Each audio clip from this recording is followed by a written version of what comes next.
up, everyone out there? Welcome back to Cork Stats, powered by the Mayo Media Net, presented by Jock MKT, the very best brand new daily fantasy app everywhere, where Wall Street meets Main Street meets 161st Street, and you actually make money. Wow, how about that, Apple? Download the Jock MKT app for free. Use the code MMN. They're going to match the first $100 for free, and if it's free, it's for me. You've seen what I've done, taking the $20 promo up 16,000%, some odd percent. I like to give myself some room for fluctuation. Of course, see like how honest we are around here at Mayo Media Net, me, you, and the Cork Stats crew. Welcome back, everybody. Man, why am I in such a good mood after getting our teeth kicked in yesterday on the betting board? Because this is an irrational market. You can't get too hung up, and that's why we use all the decimal points that are managing our risk. We had Brandon Woodruff in the first five. He was up 2 runs against the worst team in the league and the bottom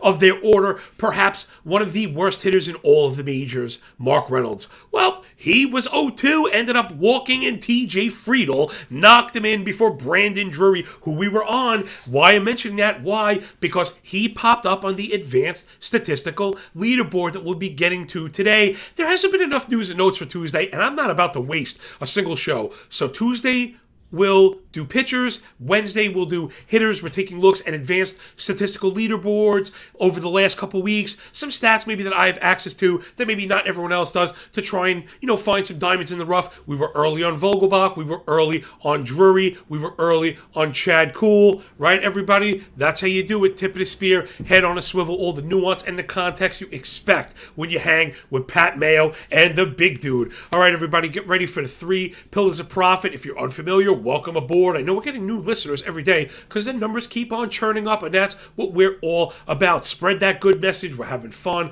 We're learning, making friends all at the same time. What is better than that? So the 3 pillars of profit is daily, DFS, and Jock MKT. Yes, it's presented by Jock MKT. This is where you should be playing. In short, DFS is a 19 parlay, and Jock MKT isn't. You can have one really good player and not walk away a loser. That should be enough to do it. I still think there's a place for DFS. I've been playing winner take all. So anybody we mention is viable for DFS. If you can't play DFS and you'd rather bet, every one of these players is viable for a 1/2 total base prop, and the better players, even a 1.5 total base prop. A lot of times you're getting plus money. We've been doing pretty well on those. Just turn down the risk. Remember, it is I don't want to say a long shot, but it is an underdog. So plus 150, you don't need full unit risks on these. Player props can be wonky, right? Guys can get hurt or replaced. So I always just I'm always very conservative. I really care about my own money. I do this to keep the lights on, to keep the kids fed, and my babe of a wife really happy and hanging around. And I suggest that you do the same if you want to have fun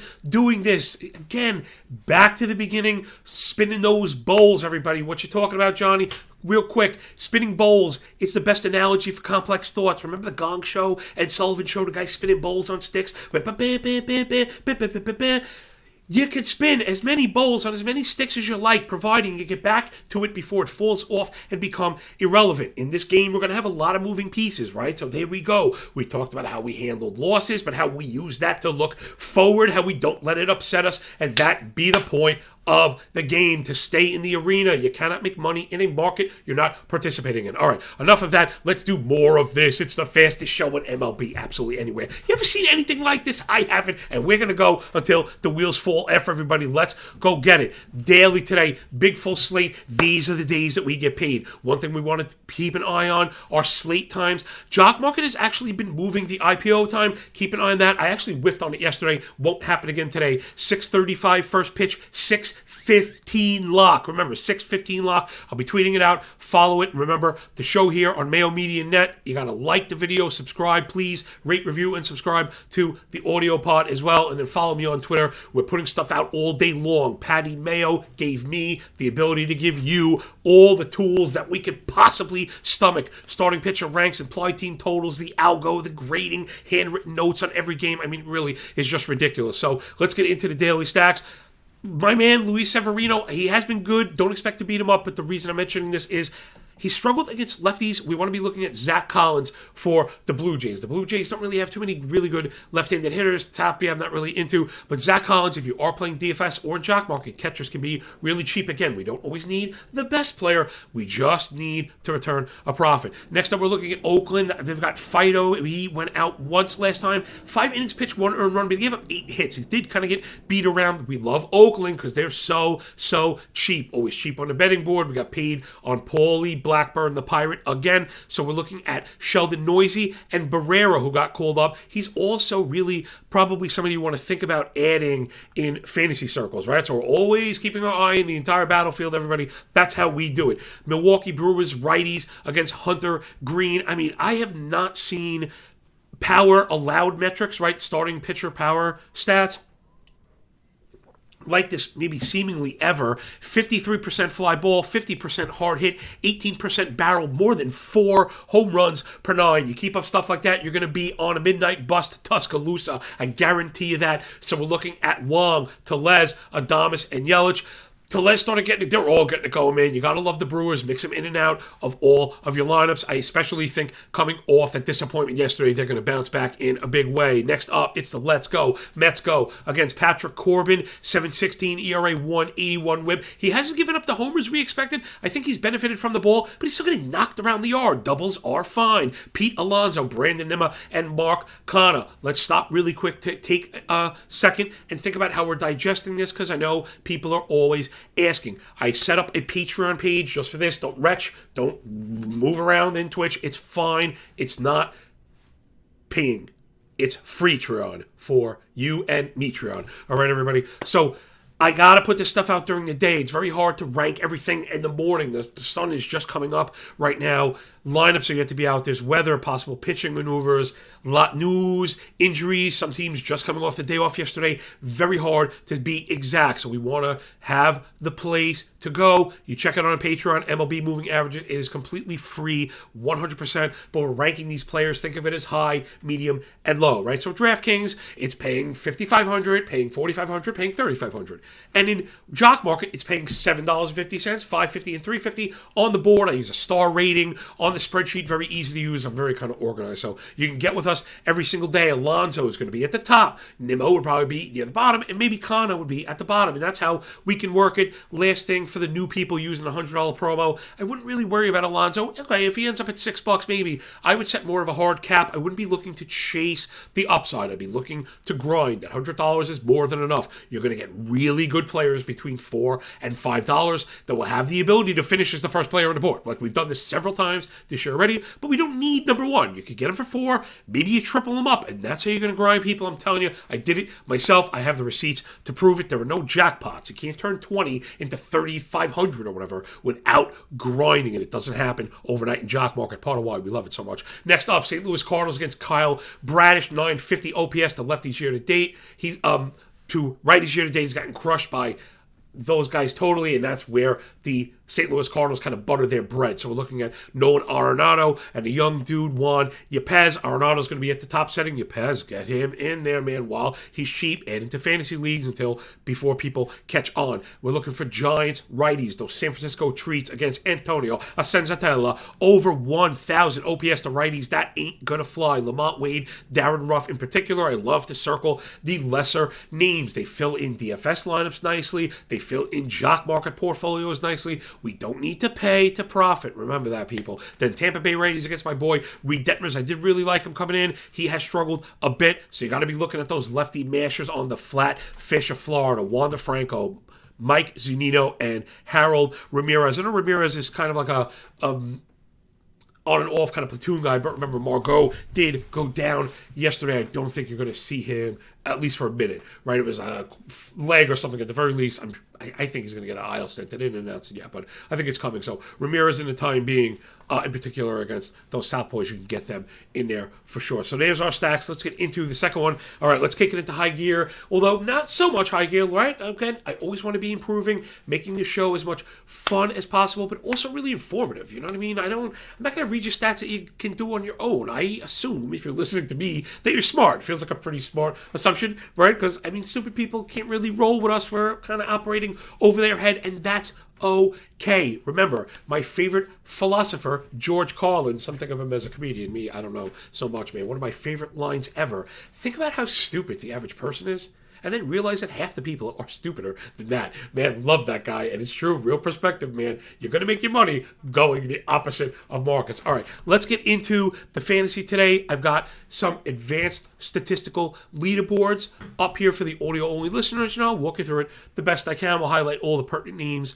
guys you want to add or drop, because we have best and worst, top 25 on the top and the bottom of both deserved ERA and CSW, called strikes plus whiffs. So deserved ERA is one of the custom earned run estimators, and it's really a contact-based one. So I always try and mix that, right? You don't want to use barrel and hard hit, because they kind of describe the same thing. I try and describe contact and swing and miss, meaning after contact, right? Post contact, what happens after the contact, quality of contact, and swing and miss, to try and build a better idea as we describe these things. So up here on the board, we got MLB best starting pitchers, deserved ERA. It was all starting pitchers. I think you needed 4 starts. Remember, it's small samples, but we don't want guys with no innings at the top, man. Can you believe it?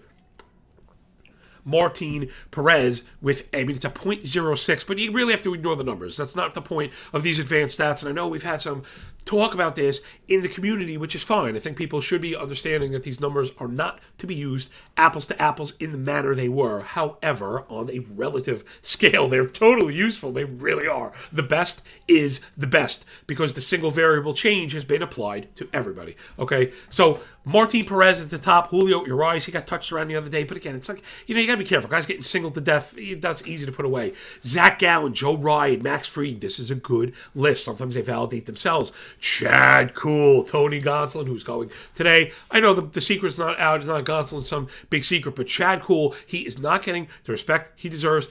Get with Chad Kuhl. He's getting to the point where in a tough matchup, like a tough team, I guess, a good matchup for him, you might be able to roll him out in cores. He's just throwing lead balls, and he's getting swings and whiffs, and you see here that after contact, he's excelling, top 10 in the league. Rodon, Odorizzi, I may have to start reconsidering, and that's part of these exercises. You don't see this and go, oh, add, but Odorizzi is somebody I have not been able to get with. Certain players have really thrived in the new environment. Odorizzi really looking like one of them. I thought he was going to be like the forgotten long man. Doesn't seem to be the case. Lots of other good names. Whitlock, Ohtani, Pablo Lopez, Freddie Peralta, Drew Rasmussen, Darvish, Verlander. It goes on and on. Gausman, Burns, Montas. Is this a good list or what? Zach Davies, Miles Michaelis, and there you go. But that's part of why we do this stuff when you find these outliers. Now, you might dive into Zach Davies and say, this is just not something I care about. Because, again, this is just one piece of the quilt, one part of the tapestry. But you always should look. That is something I have learned. I think that's today's feather in the cap, is to not turn your nose up at just the name. We don't want to be doing that. That's going to get you in trouble. So Davies and Michaelis, Reed Detmers up there again. The potential is there. If you have a deep bench, a guy like Detmers is somebody you like for the long haul. Definitely don't let him be available in keeper leagues. On the other side, worst, what you'd expect, San Martin, Hunter Green, I think he'll come around, but I don't know, man. He's in trouble right now. You're not going to keep you up forever. Guys have gone down. Bubich, Brash, Gutierrez, Savali, look out for him. He's in trouble. Marco Gonzalez, we've talked about him getting beat up. Eliezer Hernandez, these are all the guys we're fading, and I wasn't fading them because of the list. Who else is on here? A lot of guys. Carlos Hernandez. Interesting. These are interesting guys that I think the market may be souring on. How about Logan Webb on this one? Now, that's one, again, you wouldn't throw the baby out with the bathwater. I'm most certain, 98% certain now. If you dive into Logan Webb, he's just fine. Look, Bundy, he got exposed. Matz, he got exposed. Archer, Steele, Aaron Sanchez, Zach Plesac, he got exposed. So, again, these lists are pretty good. Zach Thompson, who I did really like on there. Got to keep an eye on him. He looks like he might be a matchup type guy. I think I started Thompson this week against the Reds. Something you could do. But again, the Reds beat up Brandon Woodruff, but they won't beat up Zach Thompson. That's how these things go. All right, let's get over to CSW again. Created by the inimitable Alex Fast. Gotta love Alex if you're following him. Gotta follow him on Twitter and over at Pitcher List. Those guys doing really good work. The new PL7 stuff is all really cool. So CSW is really good because, we're always looking at swinging strike, and that kind of ignored cold strike. Well, cold strikes are not always takes. Sometimes they're buckles, right? We call them a buckle, and it's a buckle. You see the guy clench. That's a good pitch. So you do want to incorporate called strikes with whiffs. To give you an idea, 30% is really a general benchmark for being very good. And you see that reflected in the leaderboard. Top 25 cut us off at about 31%. All right, let's blow through this. Oh, again, man, I forget which listener it was. I appreciate you, man. Sam Long keeps popping up on lists. He's made the minimum starts, but he's not around anymore. But again, we're keeping an eye on Sam Long. If he gets a shot with the Giants right now, they're rolling with Junis, but I think the next shot might be Long. So let's get into it. Shohei Ohtani, Jordan Montgomery, Burns, McClanahan, Woodruff, Giolito, Whitlock, again, back to Woodruff. He got beat up. He's going to be fine. Musgrove, JT Brubaker. How about that? Didn't expect that. More Pirates on these lists. And I think that might be the thing we want to look at is a bit of a turnaround going on in Pittsburgh. Mitch Keller's look better. They have Roansy Contreras going on, looking better. These guys are not terrible. Dylan Peters looked better. He gave up a grand slam the other day, but he's been very good on the season. Back into the list. Garrett Cole, Eric Lauer, Kevin Gausman, Luzardo, Nola, Arias, Kyle Wright. I mean, this is like the all-star starting pitching list, right or wrong. And that sometimes the list can kind of validate themselves. Dylan Bundy ended up on this list, but I'm going to give you an idea of why it's so important to segment the two. The contact of quality is not enough if the swing and miss is there, right? So Bundy has always been able to get some strikeouts and swing and miss, but the problem is the misses are meatballs, big juicy ones at that. Back into the list we go. To wrap it up, Luis Garcia, Joe Ryan, Chris Bassett, Tyler Anderson, Glenn Otto, and Dane Dunning. Was really glad to see those guys. Dunning in particular, not somebody you're expecting to really be getting strikeout whiff stuff. Lots of calls are coming his way. Dunning really is viable right now, especially in 15 teams. Not sure he's really a 12-team guy just yet. I'm usually looking for more strikeouts. In that case, again, that's more of a strategy thing than roster construction. I like to have more pitchers. Like, I don't really carry bats, let's say. I look for bats that I trust no matter what on a weekly basis, so I can really pick and choose my two starters and have that plethora. And it's points leagues in particular. That's really how you get pushed to the front, in my opinion. So Glenn Otto is a guy I really like. I don't think he's really viable and startable yet, but if it's a keeper league, definitely got to keep an eye on. If he starts to have that strikeout stuff we've seen in the past, look at the 31% CSW year to date. This could take off for him. All right, next up, this is the back end of that, the worst CSW. Anybody on both of these lists probably in trouble. There's Marco Gonzalez right at the top, along with Antonio Senzatella. You don't want anything to do with those guys. Those are guys we want to target, right? Are you looking for people to stream against? How about people on both of these lists? It's very easy. Who else is up there? Michael Walker, who had been excellent so far, just hit the IL. I think he might be, again, an exception. We're not looking to throw shade on anyone. I think if you are really crafty, that's the kind of guy pitching to a lot of weak contact, that can kind of elude a high CSW. You don't need it if you're pitching to high contact. Let's get back into it. Charlie Morton's been a disaster so far, but I would be adding him if I could. Dakota Hudson, Brad Keller, Daniel Lynch, Carlos Hernandez. A lot of the guys we're getting away from. Odorizzi, but there's another example of a guy that could probably get away with it. San Martin is a drop. Hernandez is a drop. Keuchel, Quantrill, all the same guys. When the usual suspects pop up across the statistical baskets, those are the guys we want to attack. Zach Plesac, Justin Steele, Archer, Luis Severino, who we mentioned, Michael Lorenzen, Kyle Hendricks. Again, there are a couple names in this list, particularly at the bottom. I think you can have a 25 CSW. It's not really bad, right? I think only those kind of 24 and a half and below, those are really the outliers. All right, let's get up into the betting board. Hopefully you got a couple new names to chew on and just how we get to it. And if you want to see more of these or have different ones, just hit me up, get in the comments, tag us on Twitter, let us know. We push you to the front because without I'm just some guy kind of yelling at his computer screen. All right, let's get up into the betting board. We, of course, have been getting served. I mentioned the Woodruff blow up against the Reds before. That was a pretty bad beat, but we save the best for last. Liberace. We had the Chicago White Sox run line. That looked pretty good. We were up 6 runs in the 8th and the 9th, whatever, man. You gotta laugh about these things. That's another. How about 2 feathers today? 1 for each eye. Boop, boop. You can't let this stuff beat you up and eat you up. If you find yourself upset about a bet, then you wavered too much. It's pretty much, I'm sorry, but it really is that simple. You just can't be upset. You just can't be upset. It's way too early in the season. It's way too early in our life. It's way too early in my career. Having years of experience, think about that. I truly mean this. Having years of experience, having handicapped thousands of games, and meaning, make tens of thousands of bets.